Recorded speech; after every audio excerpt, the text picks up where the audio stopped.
जय श्री राम दोस्तों। आज मैं आपको बताती हूँ कि शिव और पार्वती महलों में क्यों नहीं रहते।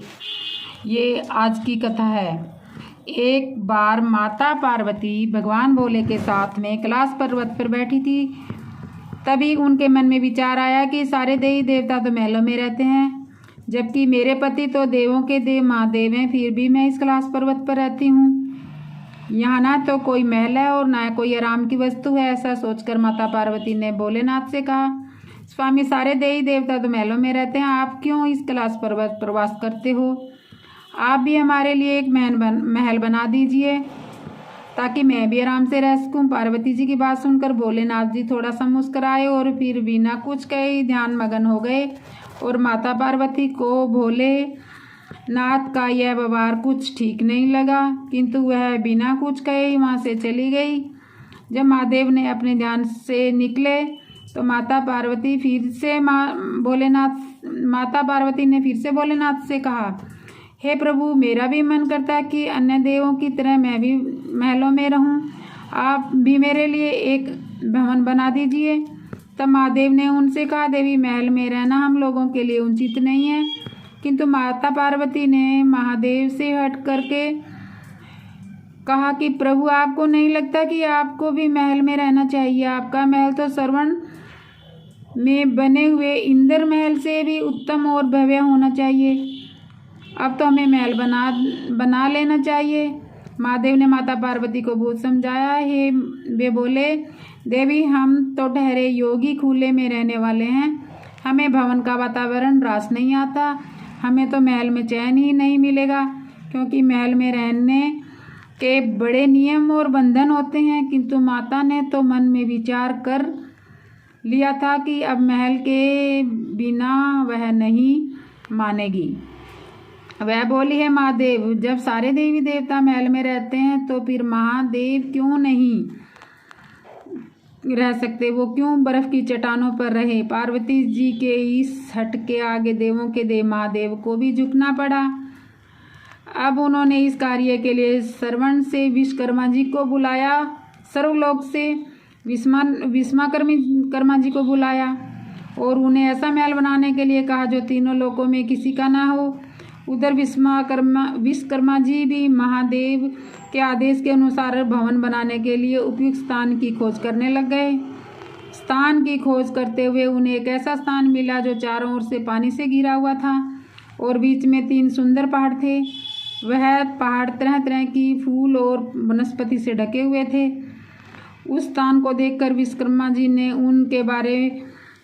उसके बारे में माता पार्वती जी को बताया। तब माता पार्वती जी ने उस स्थान के बारे में सुना तो उन्होंने खुश होकर भवन बनाने का आदेश दे दिया। विश्वकर्मा जी ने भवन बनाने की शुरुआत की और अपनी विशिष्ट कला का परिचय देते हुए भवन के साथ साथ वहाँ एक सुंदर नगर का निर्माण भी कर दिया। वह नगर देखने में अति सुंदर था। विश्वकर्मा जी ने उस महल और नगर को सुंदर बनाने में अपना पूरा योगदान दे दिया था। जब उस महल को माता पार्वती जी ने देखा तो उनकी प्रसन्नता का कोई ठिकाना नहीं रहा। उन्होंने विश्वकर्मा जी का बहुत बहुत धन्यवाद करते हुए उनकी बहुत प्रशंसा की। विश्वकर्मा जी माता पार्वती और भोलेनाथ को प्रणाम करके अपने लोक को चले गए। घर बनाने का कार्य पूर्ण हो गया। अब माता पार्वती ने महादेव से कहकर गृह प्रवेश का शुभ मुहूर्त निकलवाया। गृह प्रवेश के समय वहाँ विश्रवा भी आ गया। सभी देवता और समारोह में आए हुए थे। जिससे भी उस महल ने देखा वह आश्चर्यचकित रह गए, उसकी प्रशंसा कर रहे थे। वास्तव में यह महल बहुत ही अद्भुत था। गृह प्रवेश विधि के पूर्ण होने के बाद महादेव ने आचार्य से दक्षिणा मांगने को कहा तो विश्रवा ने मना कर दिया। वे बोले, प्रभु, क्या कोई भक्त अपने भगवान से कुछ मांगता है? ऐसा कहकर मैं तो पाप का भागी नहीं बनूंगा, मैं तो पाप का भागी बन जाऊंगा, मुझे कोई दक्षिणा नहीं चाहिए। यह कहकर ऋषि विश्रवा जाने लगे तो महादेव ने कहा, ऋषिवर, आपको दक्षिणा तो लेनी पड़ेगी। जब तक आचार्य को दक्षिणा ना दी जाए तब तक कोई कार्य शुभ पूरा ही नहीं होता। महादेव की माया ऋषि श्रृंगा का मन उस नए बने हुए नगर पर आ गया। बार बार आग्रह करने पर उन्होंने दक्षिणा के रूप में उन्होंने उस भवन सहित नगर को ही मांग लिया। ब्राह्मण को दक्षिणा के रूप में उसकी मुंह मांगी वस्तु दी जाती है, इसलिए महादेव ने उस लंका को ऋषि विश्रवा को दान कर दिया। महादेव के द्वारा अपने भवन को दान कर देने से माता पार्वती क्रोध से भर गई। उन्हें ऋषि की इस दृष्टता पर बड़ा क्रोध आया। उसी क्रोध में उन्होंने ऋषि विश्रवा को श्राप दे दिया। वे बोली, तुम तो आचार्य कहलाने के लायक ही नहीं हो। महादेवी सरलता का लाभ उठाकर तुमने बड़ी कुटिलता से मेरे प्रिय महल को ही हर लिया। इसके लिए मैं तुम्हें श्राप देती हूँ कि महादेव का ही भक्त एक दिन उस महल को जलाकर राख कर देगा। उसके साथ ही मैं तुम्हारे कुल का विनाश आरंभ हो जाएगा। पुराणों के अनुसार ऋषि विश्रवा ने यह नगर अपने पुत्र कुबेर को दे दिया, लेकिन कुबेर को निकाल कर लंका पर रावण ने अपना अधिकार कर लिया।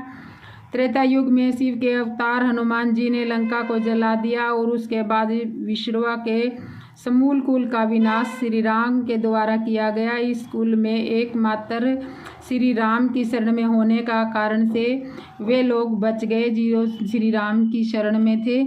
तो ये था कारण शिव और पार्वती के जंगल में रहने का। वो कभी महलों में नहीं रह सकते। नाथ का यह व्यवहार कुछ ठीक नहीं लगा, किंतु वह बिना कुछ कहे वहाँ से चली गई।